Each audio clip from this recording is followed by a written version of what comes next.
64 هزار فرقه منحرف معرفتی و عرفانی در جهان وجود داره.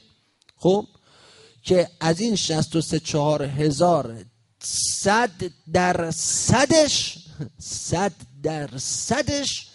مسئولین اصلی فرقه، مرادهای اصلی فرقه یا در آمریکا ساکنن یا مورد حمایت آمریکا.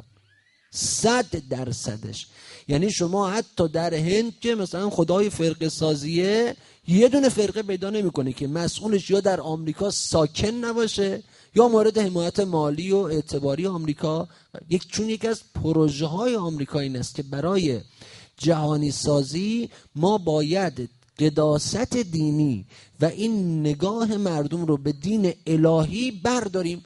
آمریکای استعمارگر، آمریکای نئوصهیونیسم، اینها با مسیحیت هم مشکل دارن، با یهود هم مشکل دارن. یعنی این اعتقاد دارن حتی یهودی بودن و مسیحی بودن چون الهیه مانع تسلط سرمایه‌داری و ارزم به شما که امپریالیسم بر جهانه. لذا یکی از مشکلاتی که ما با آمریکا داریم غیر از مشکلات سیاسی، مشکلات اعتقادیه. یعنی آمریکا راجع به دین کل جهان مشغول به جاسوسی و فرقه سازی اینهاست. بین 63 تا 64 هزار فرقه داریم ما الان.